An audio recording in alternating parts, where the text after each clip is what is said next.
Welcome to The Human Experience, a podcast about the stories we live out every day and the importance of championing the vulnerability and courage of the storyteller. I'm your host, Jennifer Peterkin, and it was through my own lived story of experiencing domestic violence that this podcast was created. By traveling the globe and interviewing each guest in person, I am convinced now more than ever that stories have the power to change the world. Thank you for being here. In a world full of noise, to listen with intention is an act of resistance. Ana, thank you so much for meeting with me in New Hampshire. I had to remember where I was real quick. You're in New Hampshire, Concord, the capital. Yes. I'm excited to do some exploring this weekend while I'm here. Main Street is where you want to start. Okay. Yeah, I need all the recommendations. Yeah. I don't know the town well, but I know it's a lovely town. Great. I love walking on that street. It feels like old New England in a lot of ways. Nice. And even some of the parking is that diagonal parking against the sidewalk. Yeah. Perfect. So I haven't been north of New York. Wow. I know. All right. Well, you're right up there, close to Canada now. I'm excited. No, I purposely put this trip off till the fall because I was like, I need to be in New England in the fall. Just feels like the vibe. So yeah. It's the leaves haven't turned yet, but there are hints of that happening everywhere. I'm very excited. Yeah. The summer is long. Yeah. For me, I am a fall person through and through. So I'm looking forward to it. Good. Well, if you travel a bit farther north, you'll see some. Okay. All right. Good to know. You are from this area. Well, that's not true, but you've lived in this area for quite a while, correct? Yes, I have. When we fled Cuba, we were in Miami briefly at a refugee processing center in 1967, then briefly with my aunt and two cousins in Lynbrook, New York for a few weeks. And then within a month, we arrived in Nashua, New Hampshire, which is a former mill town. And in December, amid snow, and which is so foreign and scary to people from the Caribbean. But for kids, it has that magical piece to it, too. Sure. Yeah, not quite as jarring when you're a child as when you're an adult, I guess. Yeah, no, kids love snow. Yeah. And I was one of them. So if I ask you where your story starts, what does that mean to you? That would mean our barrio on the outskirts of Havana, which was called Juanelo. It's still there. It's still a scrappy little barrio full of working class people. But if I had to say a moment, I think the moment would be really the beginning of Property of the Revolution, which is the scene when my Cuban life ends. And I was just shy of 6 years old. I was playing at my my paternal grandmother's house. I heard the sound of a motorcycle. And I knew that always when you heard that motorcycle, something big was going down. I couldn't quite figure out what it was, but people were disappearing. And from what I could see, families would just disappear overnight. And I knew that that event was tied to this motorcycle appearing. And so I ran down the street to our house, and there was a mob in front of the house and a motorcycle parked up on the sidewalk. And inside my house, my father was being interviewed by a guard with a gun. My grandmother was holding my baby brother, and she was crying and he was crying. And my mother was running around behind them packing the one suitcase we'd be allowed to take out. Oh, wow. So within no time, we were out on the street, and he locked the door and put a banner across the door, which I had seen on other doors. It was a long banner that sealed the door shut. And many years later, I learned that it said Property of the Revolution, because we had applied to leave. And one of the things that you knew would happen if you got your exit papers after the revolution was that everything you owned had to be turned over to the government, the revolution. And so that is emblematic for me and a moment where my story begins. Yeah, you're so young at that point. And so to view that through a child's lens, I think is really interesting as well, because I think for a lot of us when we're children, things are simpler in terms of like, this happened and this is what my perspective is, right? That we don't hold a lot of the nuance from other experiences in our lives. So to experience that at 5, almost 6 years old, what did that what did that mean to you? Did you have any context for that before it happened? No, I didn't. My parents, our extended family always put us children first, and they protected us, and Mm. we were persecuted and called worms, which is what the government called people who turned away from the revolution. And they even taught me how to react at school if somebody called me a gusano, and they would play at home a game where you would wriggle your little, if someone calls you gusana, what do you do? Mm. And I would hold up my pinky and wiggle it and say, I'm a gusanita. I'm a little, it was a giggling, funny reaction to being called Mm. gusana. And so they always protected us and shielded us. But the context, you're right, I didn't have a context. But you know how young children, even though they don't have a vocabulary, they sense an injustice when it's happening. Sure. They know something's unfair. And I think that was what I recognized that night. Mm. And then in all the nights that followed, that something unjust had happened, something unfair had happened, and that stuck with me. Yeah. And so I was curious about all those stories and always begged my old people, my viejos, to tell me stories about Cuba. And they did. Growing up in a multi-generational family and being Cuban, we tend to talk a lot. It's a very verbal culture. I was blessed with stories Mm. every day. And I saw what stories did for my family. It revived, it resurrected what was lost. Hmm. And they always seemed happy when they were talking about Juanelo, our home. Yeah. I think that's so important and so incredible that even at that age and beyond, you were so invested in your history and your family and where you came from. Because I think especially when you live or grow up in America, there's always this sense of you came from somewhere else, right? Like Mm. that's Mhm. the whole thing Mhm. of America, as Mhm. much as people try to deny it now. I am third generation. So, my ancestors came through in the early 1900s, but From where? Italy. Uh-huh. I There's thought with Peterkin it would be. Oh, that's my dad's side. Oh.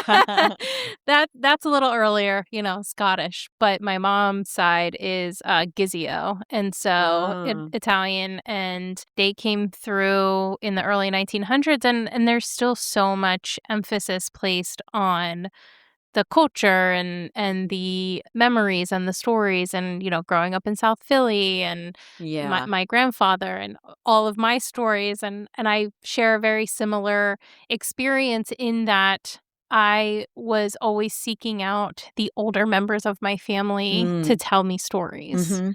There's always somebody in the family, thank God, right? Yeah. Well, at least I think it's really, and I know you do too, because my cousins, I grew up in a household with 3 mothers, my mother, my grandmother, and my aunt, and my uncle and my father were the 2 dads, and then I had cousins that were like brothers, Mhm. 2 of them, and my own siblings, my younger brother and sister.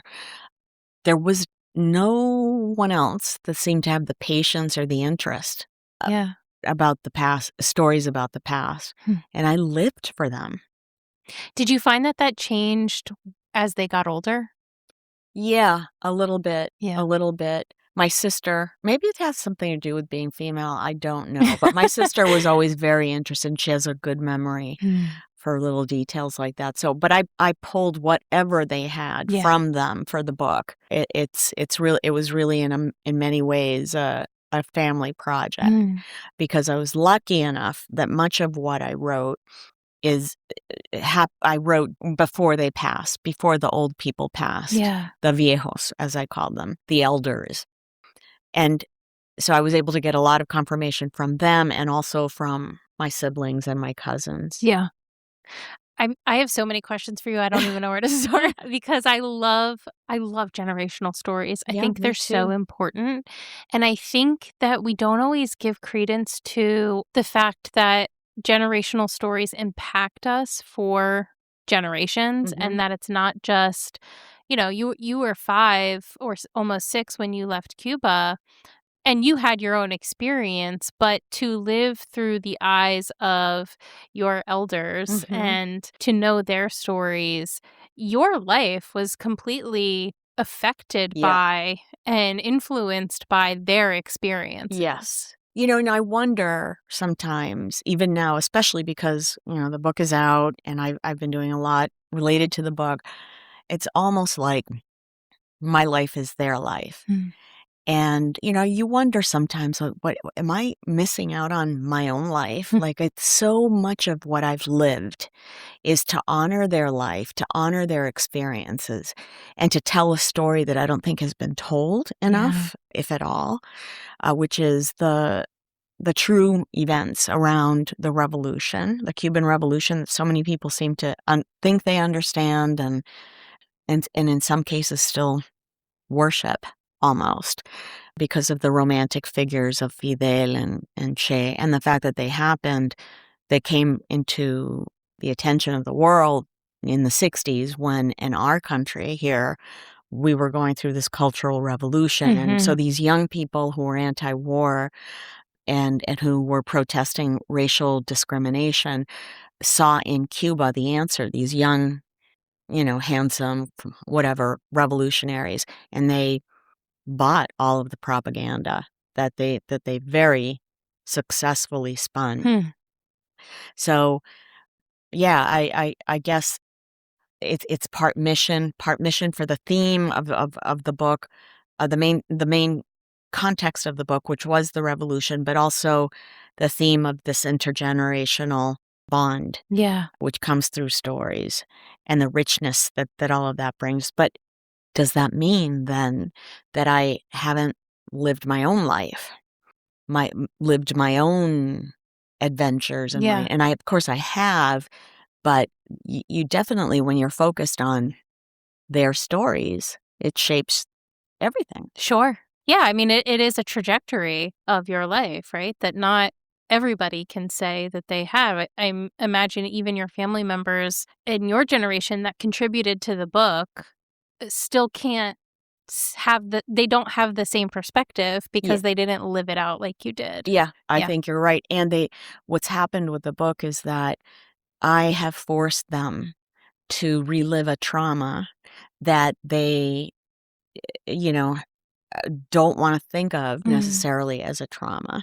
I myself, in the book, I write how I never saw it as a trauma until my daughter was the age I was when we lost our Cuban lives.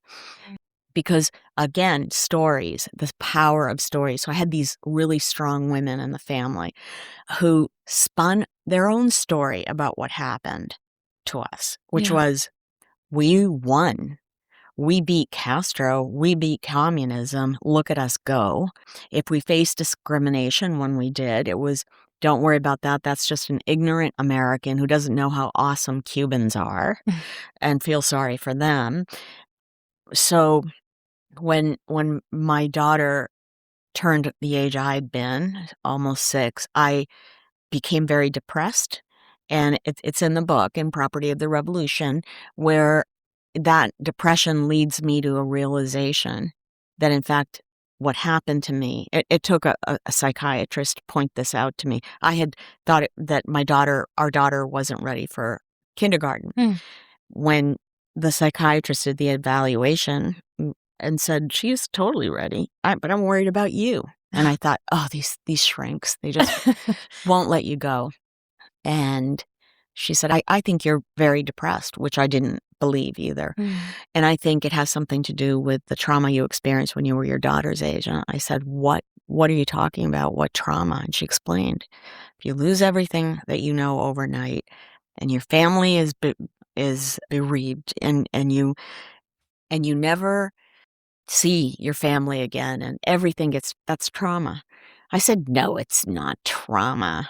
That's not, because it meant I had to change my story. The story I'd been told, the story that had helped us survive and live like we were the bomb. We were awesome. And so it took Wow. a long time. Wow. That's incredible. And I imagine is something that a lot of people who have been in a similar situation can relate to because it's a survival skill, right? Yeah, yeah, definitely. And especially, I imagine as because this is not my experience, but I imagine as women who are truly the leaders of the family, they are kind of our record keepers, but also our emotional guideposts, Mhm. whether we want to acknowledge them as leaders or not. Mhm. Oh, Mm. everybody looks to their mothers and grandmothers, for their cues.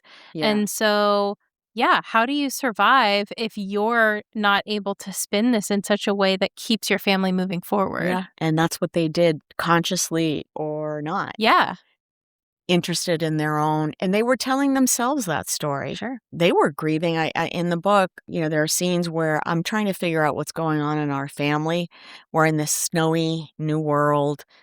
The language sounds like people are screaming or chewing when they talk. It doesn't make any sense because there was no English as a second language then. You were Mhm. just put into the school. Oh, yeah. And I would go around the house and I would find my mother or my aunt in their rooms with the lights off, and I'd knock.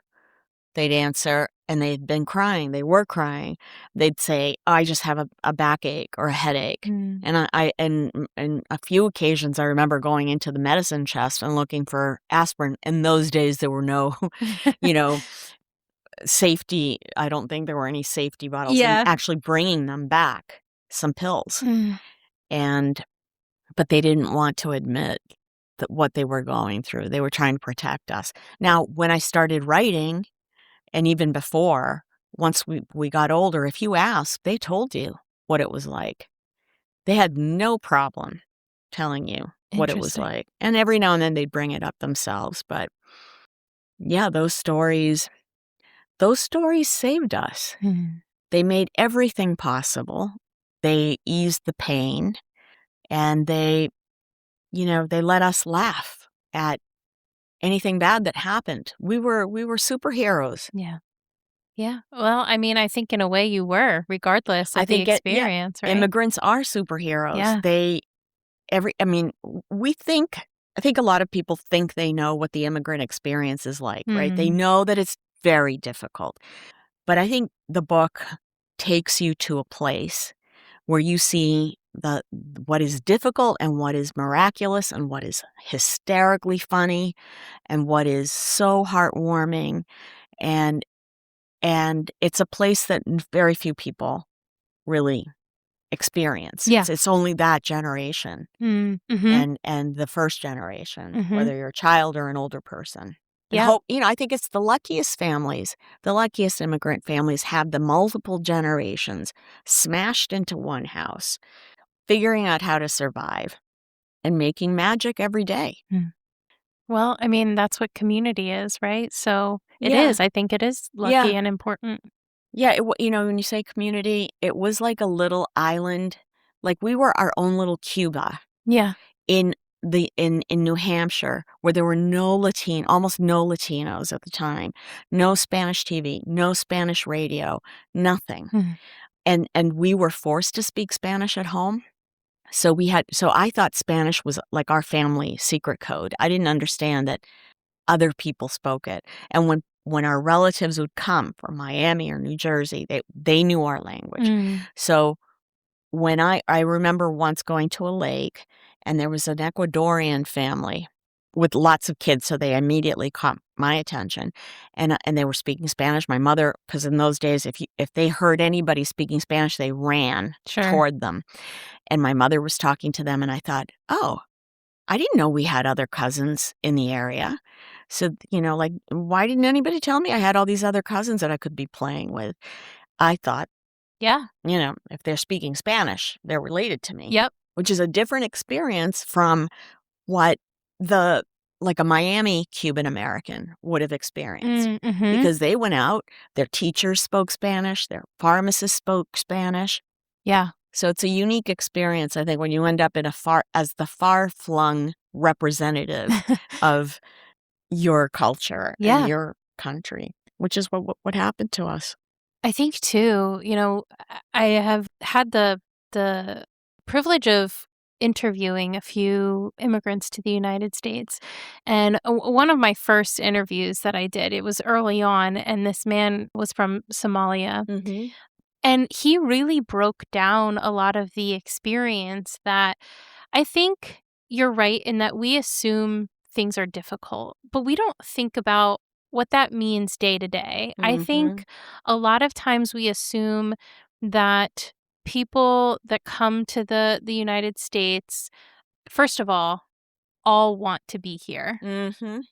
But second of all, that, they arrive and it's like a mental struggle Mm-hmm. and maybe like they have a little bit of issues assimilating, but overall, like it's something that everybody can, Yeah. overcome really easily. And the logistics of just being here, coming to a totally different climate, Mm-hmm. not having a choice. I'm assuming you were resettled through a refugee Well, center. yeah, we at that time, nobody wanted more Cubans in Miami, so they were pushing you out. But yeah, we had a sponsor in my aunt who had nothing, Okay. with her, Hmm. they had come just 6 months before. But yeah, you're hitting on something that's really important, which is that in general, refugees are fleeing. Mm. They are fleeing with nothing. They are They know that they will probably not be able to go back, that their family probably won't be able to come out, and there's a kind of grief and trauma that's unique to that. Mm. Generally, an immigrant wants to, like in some of these cases, especially at the turn of the century, for example, Sure. you're coming to hopefully have a better life. You're coming with dreams into America. Hmm. But that's not every immigrant. Yeah. There's a subset of immigrants that come with what happened to us in varying degrees.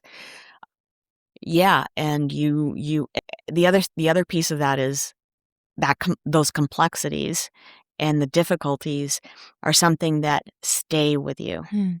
The immigrant experience doesn't end for many of us, especially for refugees, Yeah. former refugees. And that was one of the reasons for calling the book, titling it Property of the Revolution, because in many ways we still are. Hmm. It's claimed us. So look at even my cousins and my brother who thought they got away from, they made a clean getaway, right? No trauma here, no problems here. We're Cuban-American, we're awesome, bum, bum, bum. Well, now their sister wrote this book. They're reading it. They're listening to it because I did the audiobook. Huh. It's coming back for you. Mm. And every now and then it comes back for you. Like if you see something you see on TV during the Ukrainian war, I saw, I don't know if you remember, but a lot of the earliest footage was of shelters in Poland and in Mhm. other countries. And the shelters were full of old women Mm. and children, which is very much reflected in Property of the Revolution, because the adults in their prime are the ones making all the decisions. We're leaving, now we've arrived, now they've got to work, bam, bam, bam, every day. And so if you're lucky and you have a generational family, you have a grandmother or Mhm. grandfather or grandaunt there in the home. So the two generations bond in a unique way. They're both grieving, even though the child doesn't understand that she's Yeah. grieving. And so there's a unique bond that forms from the experience of being a refugee Hmm. or a reluctant immigrant. Yeah. Again, I can only imagine what that experience is like because I've never lived through it, but every story that I hear, I do think it's so important, especially in today, to highlight that two things can be true at once, right? Like you can be glad that you're in America Exactly. and still miss where you came from and still wish it didn't have to happen this way, Yes, right? exactly. That's it. And so Jennifer, that's that's the essence, in a way, of where you live as a refugee/immigrant. You're straddling that all the time, if you're aware. I mean, some people are just forward march and they don't look back. They don't want to look back. Yeah. And I think that's what it is, right? We don't always want to confront the difficulty that is in the past or what our trauma has been that led us here. And as you said, different people deal with things differently.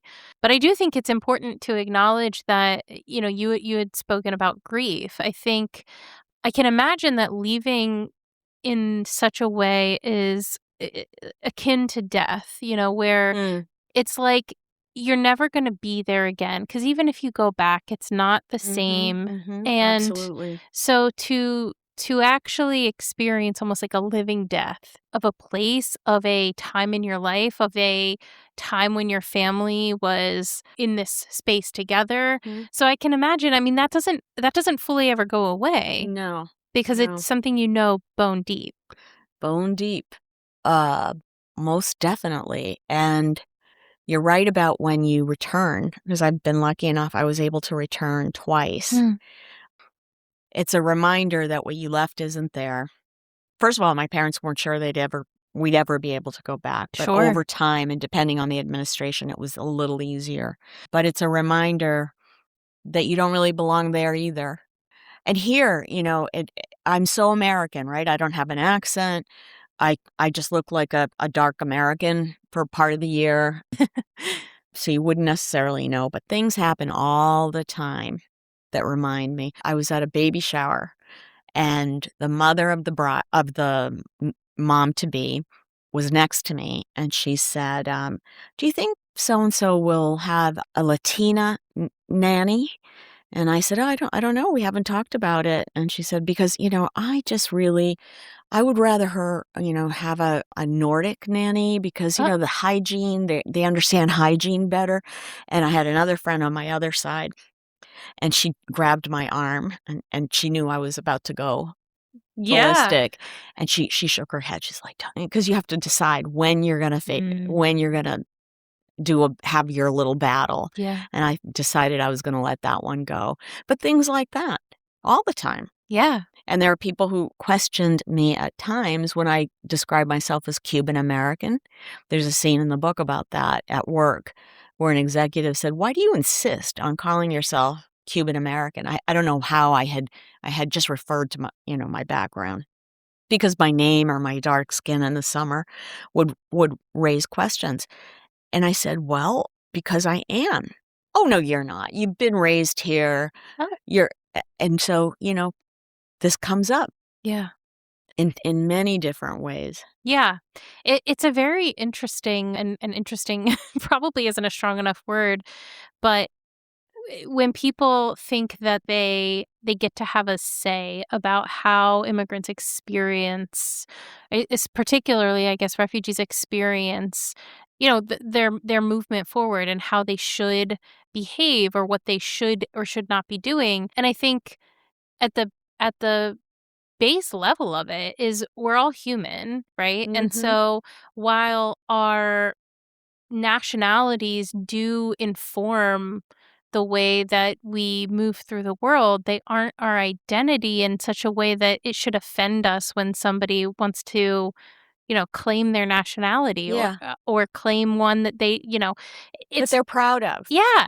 It's nobody's business. I mean, really, it's nobody should be policing that. Your identity. Yeah. How you identify. Yeah. I agree. But it's an offense to some people. Which is crazy. It is crazy. Yeah. Where do you think that comes from? It's a good question.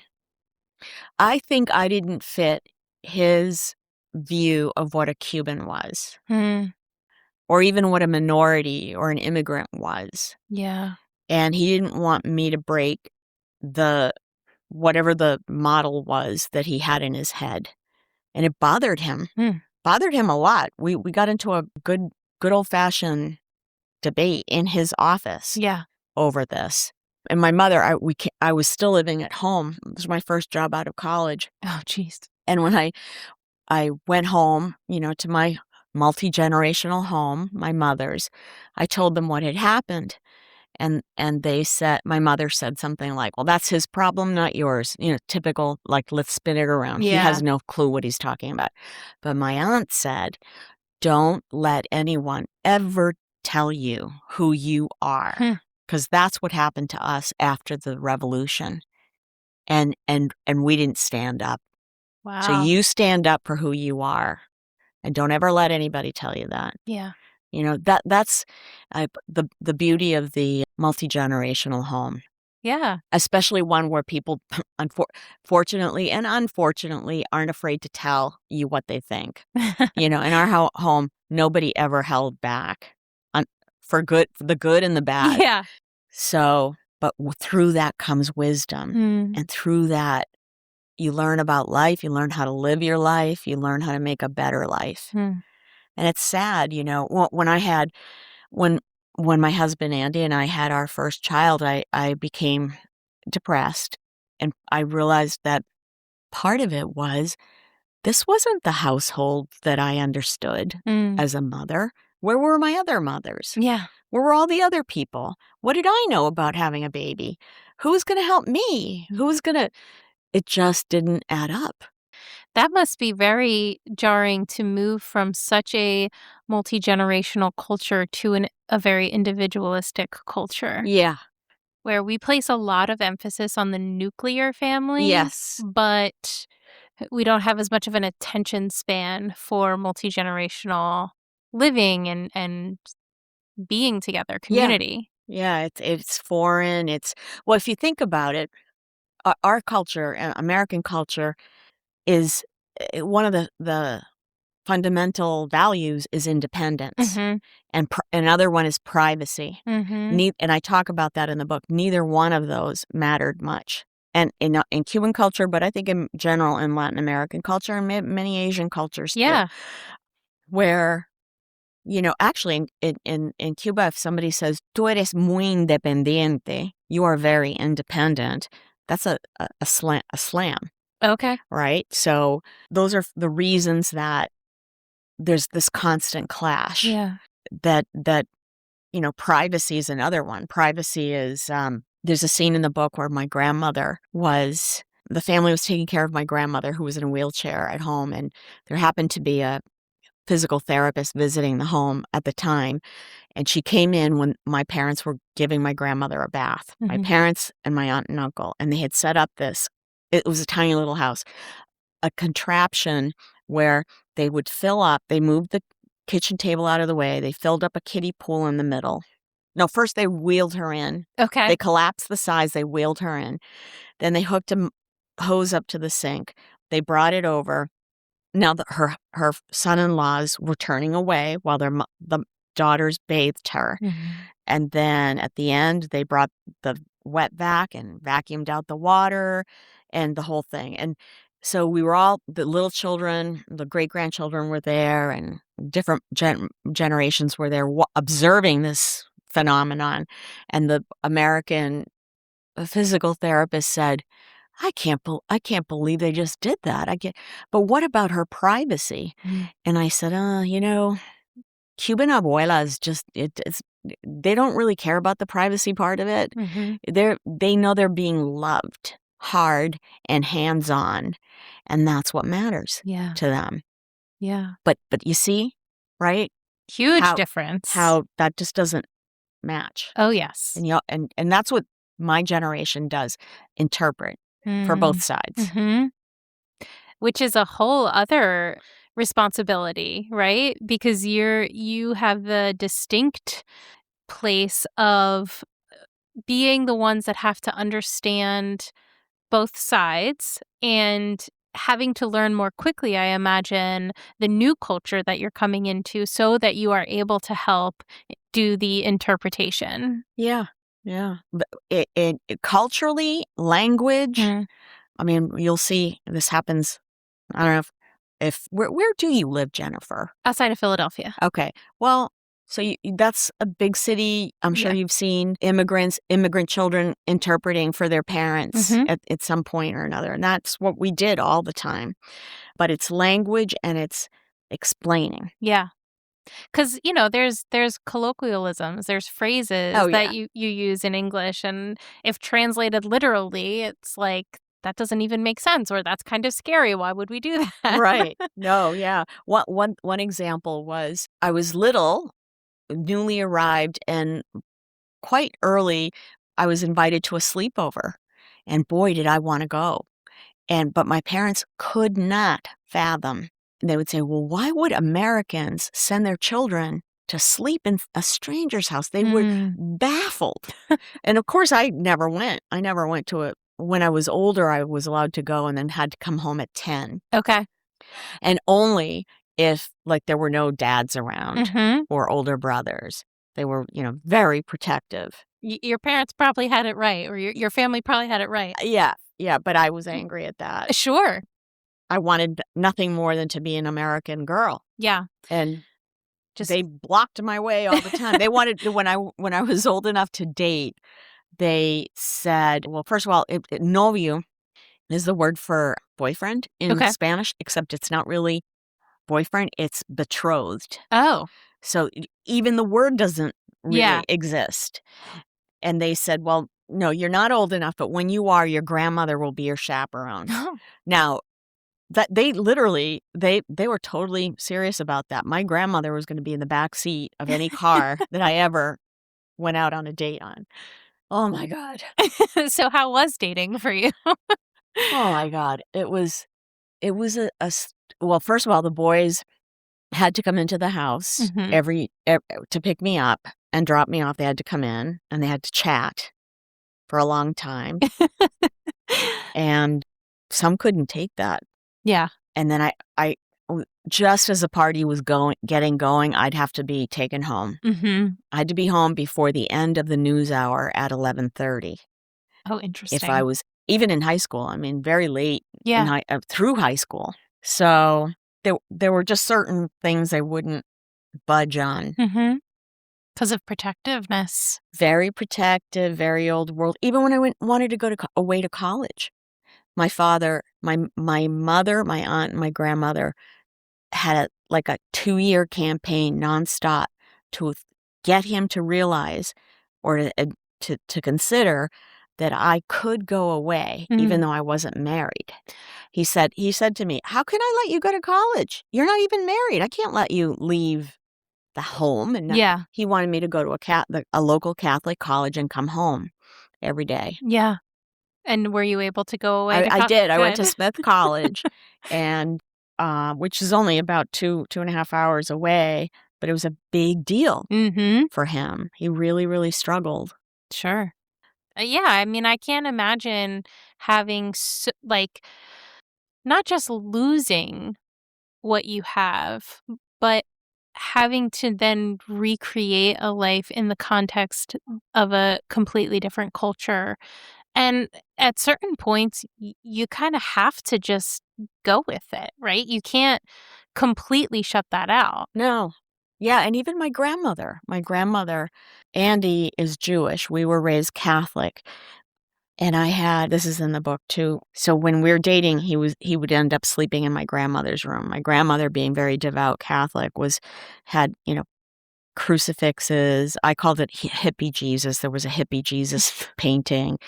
There were palm fronds Mhm. from the previous Palm Sunday, and Andy was sleeping in there. And so Andy didn't really bring it up, but then my grandmother loved Andy and said, "So why is it taking you guys so long to get married? You're 27. This is bad. You're waiting too long." And I said, "Well, look, for example, we're trying to figure out the Jewish Catholic thing. Okay, well, explain that to me. What is the problem there? They believe they have the Old Testament." I said, "Yes, but for example, symbols, crucifixes, like in your room, no, I didn't say her room. I just said crucifixes, for example, are a symbol of a group that persecuted them, Mhm. and for millennia." And she said, "Oh, okay, I didn't understand." And then Andy came to visit another weekend, and he came down to breakfast. It was just the two of us, and he said, "Anna, what the hippie Jesus is gone, the crucifix is gone, everything's off the wall. your grandmother, like, took everything out. What's going on? And I asked her later on, I said, well, abuela, you didn't have to do that. Oh, I will put it all back. Don't worry. I just don't want him to feel uncomfortable after what you said. And I thought, I was shocked, but I attributed it to just what you were saying, which is you can't ignore what's happened. Mm-hmm. You have to make these incremental changes over time. And sometimes you don't even know you're making them. Incremental changes. And so that old heart had been practicing and making changes and opening up ever so gradually. And so when it came to a potentially Jewish grandson-in-law, she was rolling with it. Yeah. Yeah. It was kind of like the least of her. No, yeah. And concerns. this is a woman who read her Bible every day and always had it out to wherever she was reading. Yeah.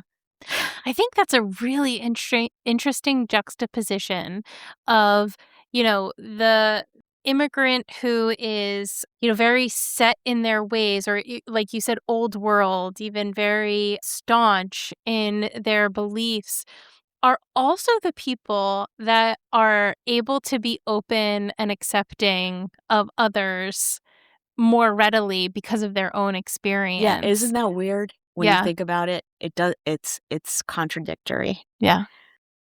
It's contradictory, but that's part of the beauty of the immigrant experience. Yeah. If you dig in, like these are these nuances, right? When we were talking about how people think they know, Mm-hmm. but if you study it a little bit more closely, you really see the miracle of immigration. It's our oldest human story. Yeah. Of Yeah. being the other, of having to leave home for one reason or another. And there are miracles in that story. Absolutely. So I want to kind of go back, if you don't mind, Mhm. because I would really love to hear from your perspective. And I know this is a big question. So first of all, take it however you want, Okay. and You're we can do scaring me, Jennifer. I don't broad know what this strokes is. here. No, you had mentioned before that people think they know about Cuba and the revolution and what that meant. Mhm. Can you kind of walk through the broad strokes of what that was and how you and your family saw it differently from maybe it's taught to us in America? Yes. Okay, so I will try to do the best job I can with this, but in the most simple terms, when the rebels were gaining attention and backing and support in Cuba, which was during the 50s, the vast majority of Cubans believed what the different rebel groups, there were three fronts. Fidel's was one.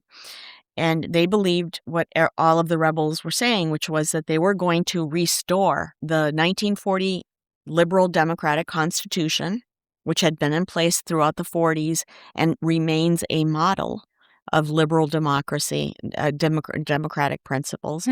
They're going to oust the Batista dictatorship, which had been in power since 1952. And restore democracy to Cuba, restore free elections to Cuba.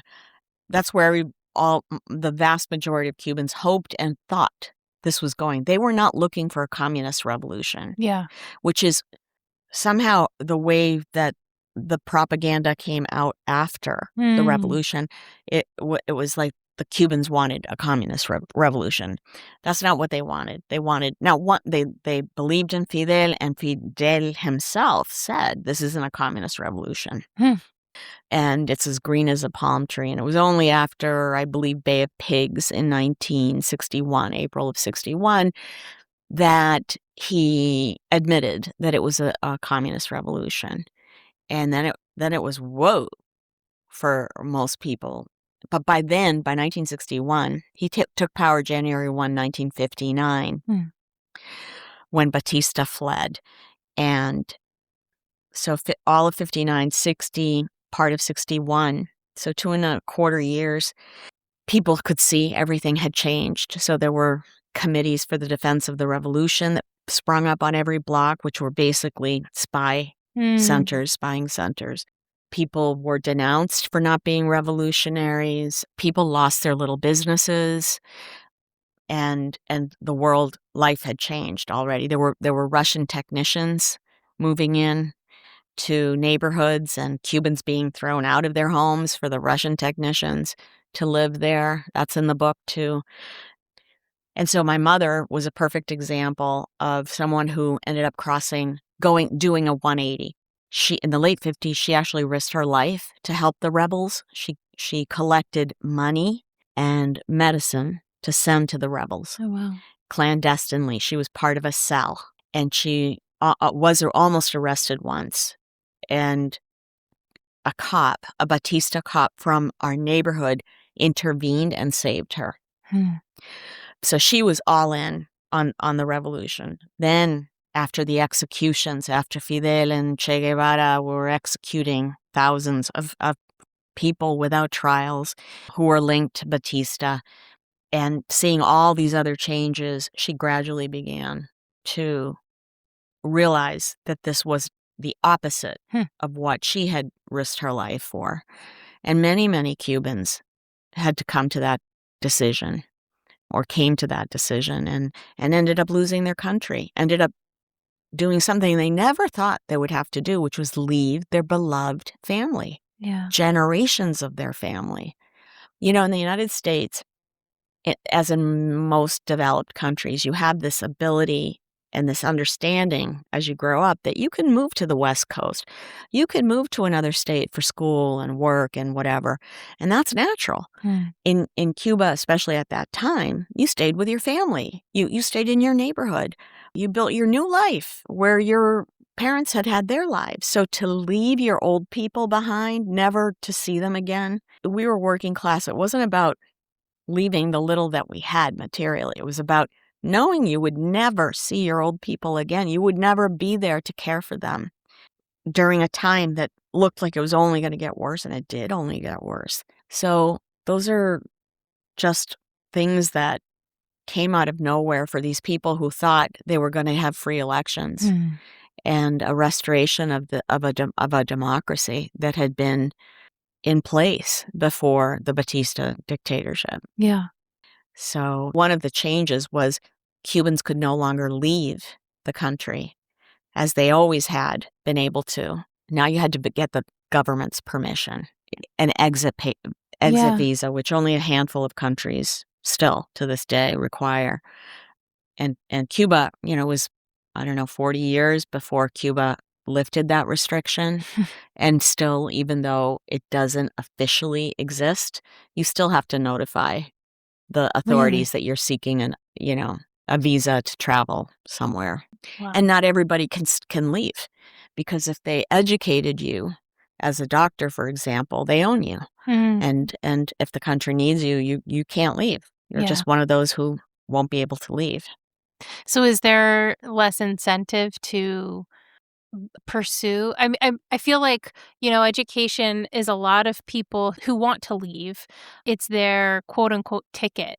Is that kind of opposite in this? Yeah, it's interesting. I think for medical professionals, first of all, you don't choose what you study. Oh, okay. So you're offered, let's say, 4 majors, and then they choose which major you will study. Interesting. Yeah. That's your free education. One of the there are many. And if you're a person who has a bad revolutionary record, meaning you haven't volunteered, you've criticized the government, you're not going to be accepted. You have a different path. You have a different life because of what you believe, and because you're not with the revolution. You're a problem. So there's what many call a political apartheid that exists, that people who believe in the revolution in Europe or United States or wherever and still defend it apparently have no problem with. Wow. While they themselves wouldn't live under it. Yeah. For some reason, if it's in Cuba, they've got no problem. Right. They don't see it that way at all. That's wild. Yeah. Now, were you taught about Cuba in school? Yes. And how was that? In in the 70s and when I was in high school, they didn't really get into it as much, Okay. but they did portray Fidel as, sort of a hero in a way, but not too much. It was when I got to college. Okay. And I studied economics at Smith College, and the economics department was pretty heavily Marxist. And in some of the professors would tell you that they were Marxist-Leninists at the beginning of the semester to identify their bias, which I thought was great. But the problem was that the version of history they were teaching and it left out all of these things that we were just talking about. And it was all like I went to a class once where the professor described Cuba in the 50s and said that women in the 50s in Cuba had a choice. They could either be seamstresses or prostitutes because there were no options for women. When I knew that there had been women business owners, I had an aunt in my family who she was a seamstress, but she had a little shop. Yeah. And there were women in our neighborhood. I told you that's a working class neighborhood. There were factories. They worked at a towel. There were women, heads of households, working at factories. That my mother and my aunt were teachers. There were plenty of women in the university. And so I raised my hand, and the professor didn't really want to hear from me. So I went and talked to the head of the department about it. Because, the other thing that this professor said was that the Americans had bombed Havana during the Bay of Pigs, which is not true. There were Cuban pilots in a few, because Kennedy pulled the air coverage at the last minute, but there were a few Cuban pilots in American jets, and they bombed an airstrip outside of Havana, on the outskirts of Havana. They didn't bomb Havana. But all of these Smithies were sitting there taking notes. So that's what I wanted to bring up to the professor because the head of the department, because I couldn't seem to, get the professor to add some nuance to the lecture. Yeah. And the head of the department said, so, what did your father do? And I thought, what does that have to do with anything? I said, wait, my father was a forklift driver. Well, but he had a job, so he was privileged anyway before the revolution. I said, all right, well, can we talk about this lecture? And he said, in a nutshell, you shouldn't concern yourself with Smithies being corrupted in a 45-minute lecture. They've lived 20 years of privileged life, and they can handle this. And I actually shook his hand and left just because I was kind of in shock. Yeah. But this happens. I mean, I've gone to high school classrooms where they have pictures of Che Guevara, who ran the secret police, who ran the executions, bragged about executions at the UN in 1964. But he's up as a hero. And so it's an example of how what is the saying? The victors get to write history. Yeah, history's written by the victors. And so there's another version to this. The Cuban-Americans want to tell, but one of the great lines of propaganda that the regime spun out is that you shouldn't listen to Cuban-Americans or Cuban exiles because we just have a chip on our shoulder. We want the regime to fall so we can get our lands and riches back. And so in essence, they have shut down the Cuban-American voice, especially when you try to tell this other story, this more complex story. Yeah. It is complex, right? And I think that is the overall theme of everything, is that there's nuance to everything. Yeah. And almost nothing is black and white. And, Nothing. Because what was overthrown was a dictatorship. So it wasn't good in the 50s, it was right? a brutal dictatorship. Yeah. So it's not that that's what anybody wanted, but to replace it with something so awful. Yeah, that ended up being worse. Yeah. More restrictive, at least there was economic freedom, there was economic progress. Cuba most Americans don't know this, during the 50s, Cuba had ranked second, third in the hemisphere, fourth in all of the key economic development categories. It had a GDP per capita, the equivalent of Italy or Spain or one of the southern European countries. It had more hospital beds per capita than the vast majority of Latin American countries. And it was first in the world in some areas. The first color television broadcast, I believe, the longest railway system, certain things like that. Yeah. So at least they had that. They barely have that now. Economic freedom, entrepreneurialism is still a bit of a dirty word. It's just, I mean, I'm angry, and I am not, and zero part of me is Cuban, but I get so angry when it's, these people in power just promise all of these wonderful ideals, and at the end of the day, it never looks like that, because that's the other one, is power corrupts. Absolute power corrupts absolutely. And the more I live my life, the more I am just like, this is crazy, because nothing, it's almost like nothing can exist in goodness. It's all such a power grab. And, so many people live their lives working so hard to just have a life. And it's, the pawns that are being played. Yeah, I don't know if that has ever been different or if it ever will be different. Yeah. Do you think? No. I think that's just humanity and the imbalance of power, there's always going to be a winner and a loser in a political economic system. Politicians are always going to simplify and lie to their advantage. And for me, one of the things that helps is a free press. Cuba doesn't have a free press. Neither does any totalitarian government. That's the one shot we've got.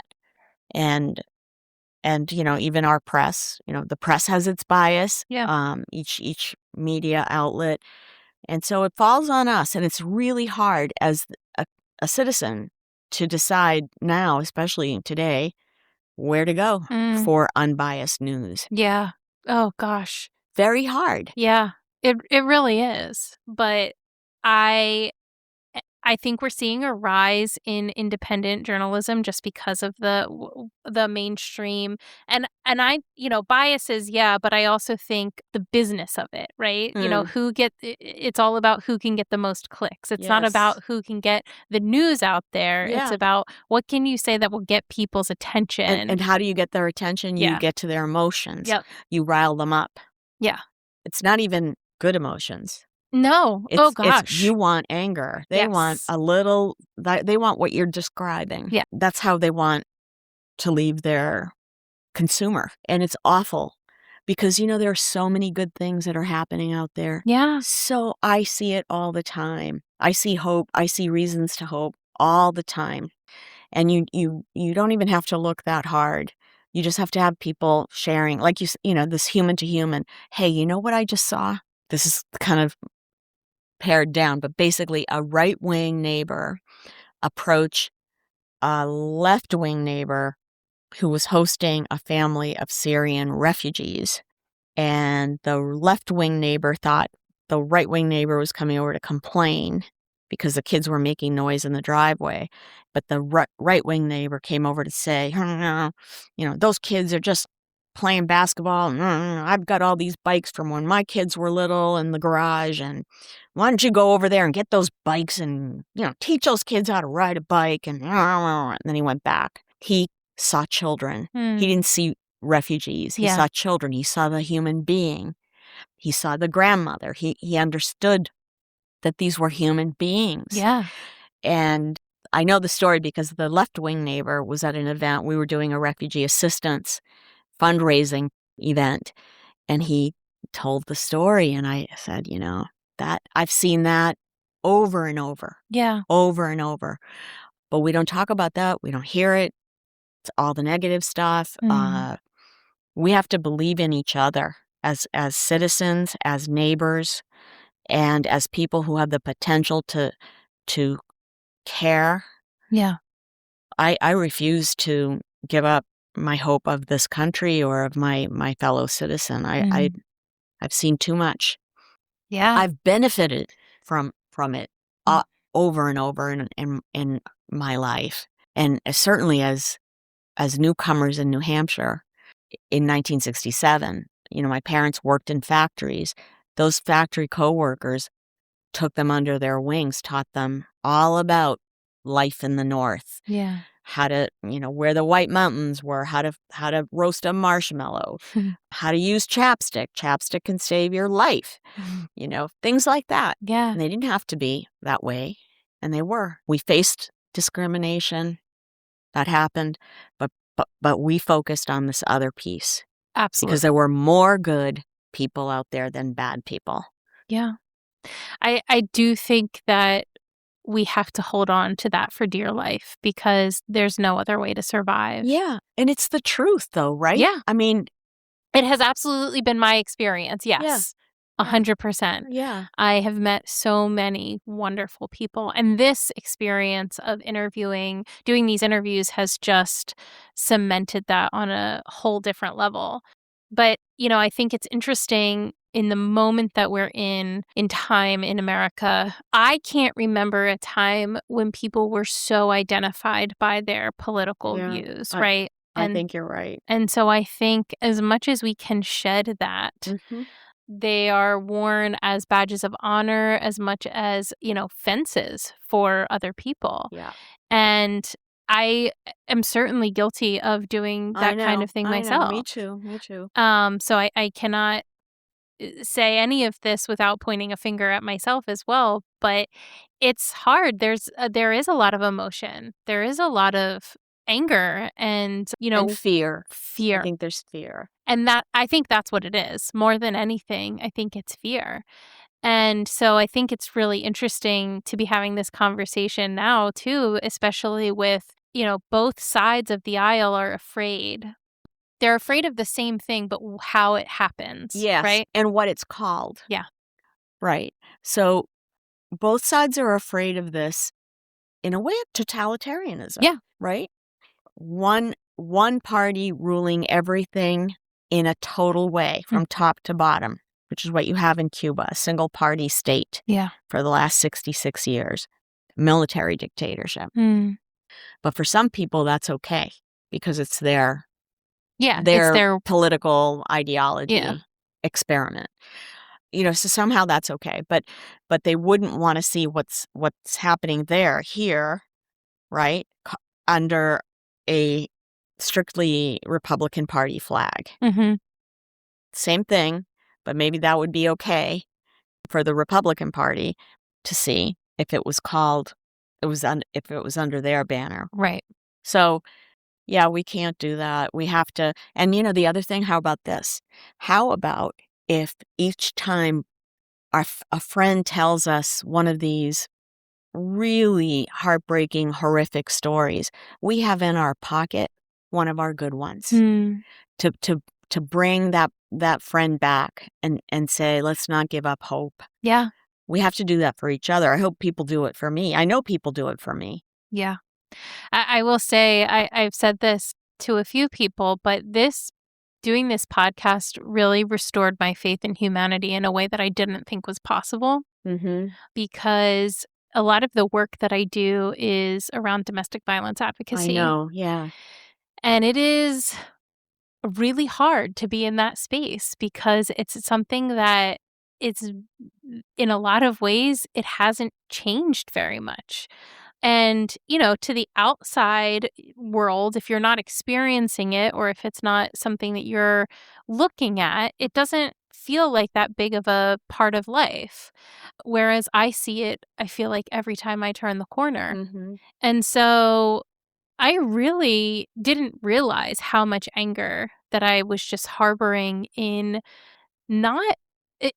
kind of like society in general, right? That this was still as big of an issue as it was, and why couldn't people see? And this really broke me down to the again, human to human interaction. And I do believe that anytime we look at anything from a bird's eye view, we lose perspective. Yeah. We think we're seeing a bigger picture or a full picture, but most of the time what we're actually missing is the nuance or the variables that make it human. Yeah. And we're not able to really connect from a bird's eye view, right? If we're all the way up here, how are we connecting with people? Yeah. No matter how high up you get, you got to go down. Yeah. Like you said. Yeah. You know, you have to go down and connect with people and always know that, unfortunately, there is evil in the world. It's always been there. It's always going to be there. But there's goodness too. And there's the potential for goodness too. It's not looking at the label, but looking at the person and trying to, not even trying to suss out how far to the right or to the left they are. Yeah. Just who are they? Yep. Who are they? What do they care about? What are they worried about? Let's find some common ground. We have so much more in common. Yeah. But there's just so little space given to this. Mm-hmm. Agreed. And when I talk to high school kids, I always talk to them about this. That's great. What happened in Cuba after the revolution was neighbor went against neighbor, and you had to prove how much you believed in an ideology. That's the extreme of where we're heading. Yeah. Because you just said, right, when we talk with each other, you're like, oh, a new person. Where is this person really at? Yeah. And first of all, why are we worrying about that? Let's first start with, who is this person? What's happened to this person in her life? Let's start there. Not with the politics. Yeah. With the humanity. Yeah. Yeah. I truly do. I know that it would change so much in the way that we Why move do through the you world. think we're all there? Do you think it's anger? Do you think it's fear? Which of those emotions is the bigger culprit, do you think? I think anger is a masking emotion. So I think fear is at the root. And I think you're right. I also think that, unfortunately, while there are so many good things about technology, and, as I sit here with all of my technology, Or gadgets. Yeah. While I think there's so many good things, I do believe that we were never meant to have this much access to information. And not just information, but access to whatever everybody else thinks at any given moment, right? We are in a weird space where there almost are no experts. Anybody can get online and say whatever they think, and the amount of reactions to that thought is the validity of that thought, right? That's the perceived validity. So if you, as a quote unquote influencer, get on and start just making something up, as long as you have enough people standing behind you saying, yeah, that's right. Or even following you. Right. Then, okay, that's the truth now. And that's really scary. And so I think there's a fear. I also think there's an exhaustion of, we feel that we know who's safe, and we're not going to venture outside of that because we're too tired to do that. Yes. I agree with all of that. I don't know what the solution is. I think being aware of it, the way you are. Well, you're finding a solution, aren't you? You found I'm trying. a solution. I just think it's marvelous that you go to the human, you listen, you go face to face, you listen to the story, and you are present as a human being and not on a screen and not on through a gadget. It's so incredibly important. And I think I said this to you when I first came in, right? Like, you're doing the opposite of what all of my other experience promoting the book has been, which is generally super efficient, super quick, when it's convenient, and in and out, and no depth. I mean, well, there's depth if you can find a little bit of time. But Mm-hmm. the human element, Yeah. we got to get back to that. Yeah. And the other thing that you're doing right is you're using stories. Mm. You love stories. Yes. We are, like you said when we were chatting before, we're wired for stories. There's no time for stories. Yes. We're drowning in data and starving for wisdom. Yes. Oof. And where do you get wisdom? Mm. Through the stories of the older generation. Yep. I think they're ahead of us. They learned things. Maybe they learned the wrong things, but we can make up our minds about that. Yes. And I have always loved stories. I especially love stories from old people. Mm-hmm. And maybe I think old people are scared too. I've got some older friends, neighbors in their 90s, and they're scared too. But we have to get back to the human being and to hope.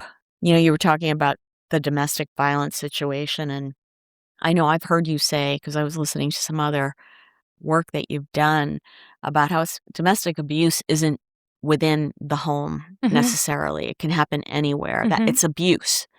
It's taking someone's voice. It's controlling someone. And in a way, that's happening to us through media and through technology. We're being abused. Yes. And we've got to stand up for ourselves, and we have to be very conscious of how to do that. Yeah. And it's incredibly difficult because like you said, there are so many good things about this technology. Yeah. I mean, I don't think we throw the baby out with the bathwater here, but I do think that, I am hopeful in seeing that there are movements of people realizing how damaging it can be to spend all of our time doing this, or younger people getting off of social media. I think it's marginally easier for people that didn't have it growing up. Definitely. Right? So for those of us who didn't have it growing up, it's easier because we know what life is like without it. Yep. But for those of us, or for those that are toddlers and are, being introduced to this technology, I feel like it's harder to disconnect from that because that's the only thing you know. So I am hopeful in seeing some of these younger generations purposefully pulling back from the internet or social media. Yeah, where are those stories? Yeah. Let's listen to that. Yeah. And listen to what it's like. I've read not of young people, but of adults who do that and what it means to them after a month. Mm-hmm.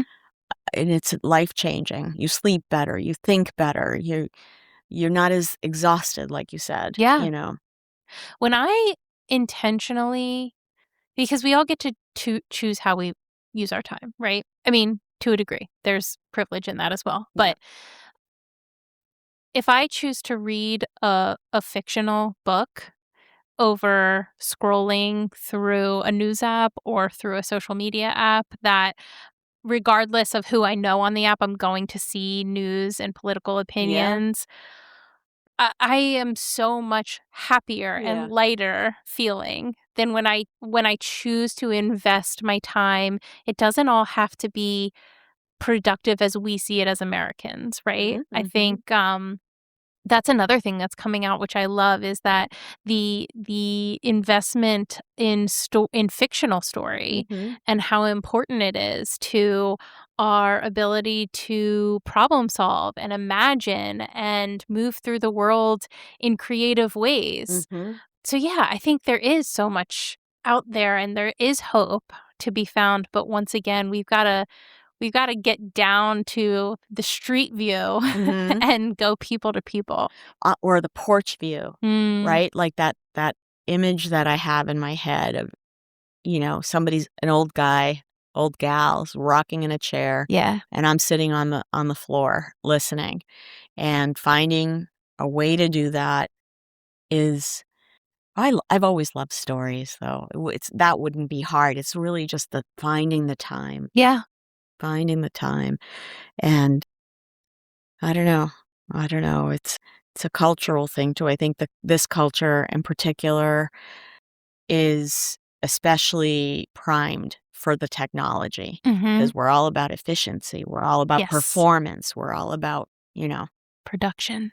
Yeah. achieving. Yeah, I mean, it's hugely harmful. It can be hugely harmful Yeah. if we're not putting it in the right context. Culturally, there's a scene in here in the book about Rudolph the Red-Nosed Reindeer, because we came in December, was on the radio all the time. Okay. I was made fun of at school because I didn't know the lyrics. Like, I didn't know anything. Yeah. But my mother asked us one night what the lyrics meant, and we tried to explain it to her, and she said, "Wait, so there's this little deer, and the deer, everybody makes fun of him, but then the deer can light the way, and so then everybody likes him because he can do something nobody else can do." She said, "Folks, I think this country is going to be all about performance." Wow. And I never forgot that. And it is in a That's lot of ways. incredible. Yeah. And so, but it takes somebody from a culture Yeah. where it's not about performance. It's about maybe who you are as a person, or what you do for your family, how good of a person you are to your family. I would say that that's a very, very important part of the value system of not just Cubans maybe, but of most Latino cultures. Fundamental difference. Yes. And it requires such different talents and skills and belief systems. Yes. Yes. Immensely. I think that is extremely poignant and wise, because that story, as we hear it, is, these people finally came around to this cute little reindeer because they knew it was the right thing to do, right? But you're right, it is. It's about what he can do for them. And I will tell you, very honestly, I've spent a lot of time in therapy talking about this very thing. I'm only worth what I can provide to somebody. Yes. Yeah. I'm only worth what I can produce for somebody. Yeah. And that's not true. It's not. But it is, I think, what many of us believe. Yep. Even if we don't realize it. Yeah. Exactly. We don't realize it. We don't realize what's driving us. Yeah. But that's part of what's driving us. Producing, performing, achieving, accumulating, acquiring. And in the end, it doesn't even matter. It really Things don't doesn't. matter. It really What doesn't. matters is, who's with you, who you are to them, who they are to you. Yeah, at the end of the day, most of us will never see or experience these people and these platforms that we spend so much time arguing over and dedicating our lives and time to and resources. You're right. What we should be focusing on is who we are directly interacting with and how we move through life with them. Yeah. It's seeing them, really looking at them, really seeing them. Yeah. I think one of the things that this has taught me more than anything is that listening is very active. It's not a passive thing by any means. And oftentimes, I think we listen in order to formulate our response and not listening to understand. And there's a huge difference in that. It doesn't sound like it's very big, but there's a huge difference in that. Huge. Some of that is just human, right? Sure. Because we want to tell our story. We want to have our opinion, but we can be intelligent about it. We can be intentional about it. And I think we'd be better off. We have some control. It doesn't feel like it, but we have some control. For sure. So how was it then? You have children of your own. That's a whole new generation that is born in America and doesn't know the Cuban experience as you and your family members did. So how was that different for you? And you also mentioned, not necessarily being close in proximity to your family when you started having kids as well. Yeah. I was farther away. It was a nuclear family that seemed completely foreign to me. A mother, father, and a child. What is that? I've never seen that, and I don't know what to do with that. Yeah. It's lots of things. It's the loss of language. So I tried very hard to hold on to language. but it was impossible to really keep that bilingual home once the kids started to elementary or even before. And so I let that slip. So, just like you had incremental change, change is inevitable. Mm-hmm. Well, here's another one where when we were growing up, even after we left home, Hunt Street, which is where we lived, and was a duplex with the two families living right next to each other and people going back and forth all day long through the basement in the winter, through the front porch in the good weather, two families under one roof, but really one family. And then we started moving out, but then the mothers took care of our children. So we would drop off the children there. And every weekend there was a christening, a birthday, a graduation, or you just stopped in, but other people were there. And so there were 27 of us often in this little environment, and happened naturally, and it wasn't a big deal. But we were always together. Yeah. And that's happening less and less. The viejos are gone. Turns out I'm the matriarch now. Okay. So I feel like I'm supposed to hold this thing together and keep the traditions alive. And I would beat myself up sometimes as I saw things falling apart and just not being the same. We're still a close family, but we just don't see each other. The human to human, like what you're doing. Yeah. This human to human, face to face, it's not the same to text. And so I've stopped beating myself up a little bit about being unsuccessful at having it be exactly the same way. And I think I thought about this the other day. If you think about the galaxy, the image of a galaxy, you have the central part. It starts as a center and it spins and it spins, and then it falls apart. Yeah. Then it goes into other little galaxies. And so it's inevitable. But I'm still holding my little galaxy together, and I want to slow it down, slow that spinning down. And I can only do what I can do. Yeah. And I think writing the book and capturing that moment of centrality, of unity in the face of super hard things, really losing everything you have, including your loved ones, knowing it's just you, and moving forward. And the beauty of that, and the humor that we had in that house, and the love that we had in that house. At least I've done that, and we can go back to it when we need to, because the book is there, and we've shared it with a lot of people. Readers tell me, well, they've said over and over a few things. I hear, I'm jealous of what you had, which is so ironic. Yeah. We had literally nothing, but yet we had everything. Yep. And then the other thing I hear about is I didn't want to leave. I didn't want to leave where I was.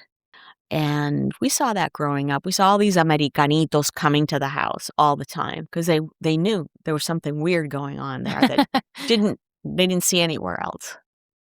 So it's inevitable that it'll change. I'm going to hold on to it as much as I can and do what I can to force the human to human as much as possible. And I know that I've captured some of it. I mean, what you have done is truly priceless. And I think, you are rich in the ways that matter the most. And at the end of the day, when people sit down to think about it, I think that they know that. I think that knowing our family stories is important. Having someone to record them is just another level, because for stories to continue to be passed on, you need to continue to have a record keeper. And if you don't have somebody pursuing that, then those stories are lost to time. Yeah. And it's unfortunate, but, this was part of the reason that I started this podcast, was because my grandfathers were storytellers. Yeah. And listening to their stories was, they both had wildly different lives, and we're wildly different people, but they both were storytellers. Oh, I love that. And they both had incredible journeys, and they're both gone now. And I don't want their stories to die with them. I don't What want are them to you die with doing? me. What are you doing with those stories? Well, my one grandfather, I actually happened to interview him 2 months before he passed. Oh, good. And so I do have some of his Yeah. stories recorded. My other grandfather, I would like to write a book about his story. It would have to be fiction and based on his story Yeah. because I don't have enough details of what he went through because he immigrated from Hungary after being in a communist prison for 4 Oh, years. dear. So Wow. he was incredible and just had this incredible spirit about him. Yeah. Not much bothered him, Yeah. you know, After what he lived through, Exactly. no, he Exactly. was a rock. Yeah. So Oh, I hope you write that. I would really love to. Get going. Yeah. I know. I Get know. going. And you know what? A historical fiction novel is so much easier to sell than because in the end, we're talking about performance and how we shouldn't, Mhm. but you have to think about the marketplace than a memoir. A memoir is, especially as a non-famous person, Yeah. right? Which is hilarious because personally, I will devour a memoir. Yeah, Not because from you a like famous person, but yes. you like the I'm story like, of tell me yeah. everything. I want to Yes. learn. I want to Yes. learn. I want to know the real stuff. Yeah, I tried really hard to make Property of the Revolution historically accurate. I worked really hard at that, but I structured it in such a way that many have said, and this was my goal, that it does feel more like a novel. Mhm. It's very character driven, and there are turning points and very, very dramatic points and themes that are consistent, and one theme leads to another, one scene leads to another. So it's yeah, I'm really happy with not just the content, but the way that it seems to be capturing. Another thing that's really cool is that I thought it would be more of a woman's read. I wanted it to be a male read. My father played professional baseball in the United States in the 50s. Oh, wow. So there's some baseball in here. So that was well, first of all, I loved sports and I loved my father's baseball stories. And I wrote some commentaries for NPR that were about his experiences Okay.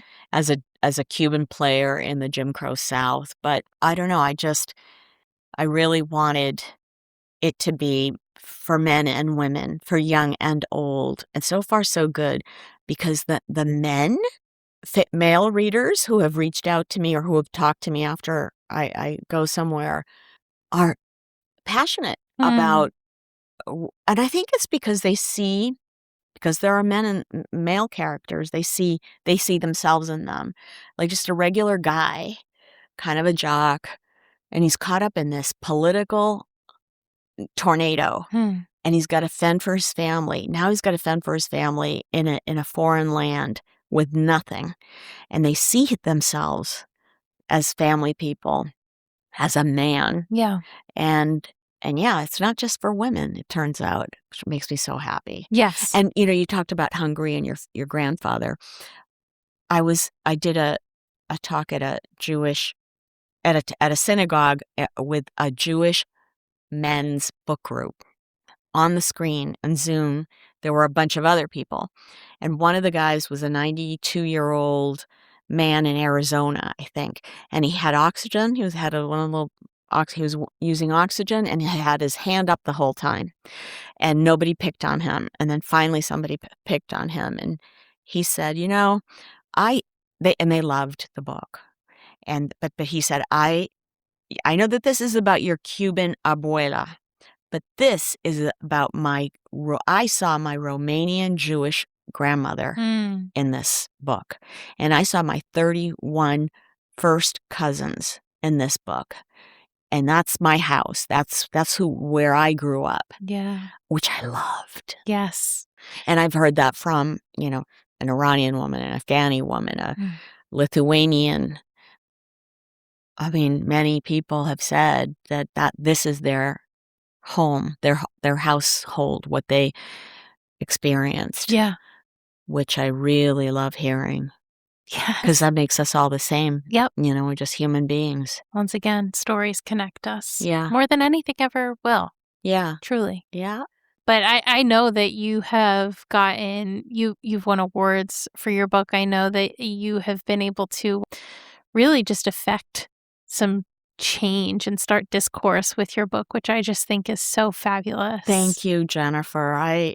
It's a hard road to get a book out there. Yeah. And this has been the reward, to know that people feel hopeful or happy, inspired, and understand better. Yeah. What more could I have asked for? And, here's the other thing. They love the people in the story. Yep. Just like I did. And they feel the love I felt every day Yeah.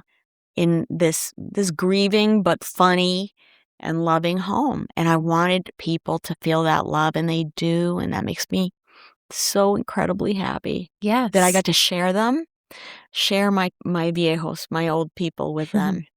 I love that. Yeah. Well, we'll definitely link to your book and your website in the show notes for Good. people. I can't wait to read this after sitting with you and hearing this much of your story. I'd love to know what you think, so make sure you let me know. Okay. And then people can grab their own copy as well. So I urge them to. I think they'll find some hope. Yeah. And love and humor and good things. I think it's important for even the moment we're in right now. I think especially, there's another thing people have said. Yeah. This reminds me so much of what we're going through. Yeah. There's some lessons to be pulled out. For sure. So wonderful. And to find hope through it all, I think that's always going to be the strongest message. Yes. So, Ana, thank you so much for sitting with me and for doing this. It was so lovely to meet you and to speak with you. Well, I feel really happy to be here and honored, and what a treat. Face to face with Jennifer. Yes. Face to face, the real McCoy. Yeah. And thank you for being interested in the story and for coming to meet me. What a treat. Thank you. My pleasure.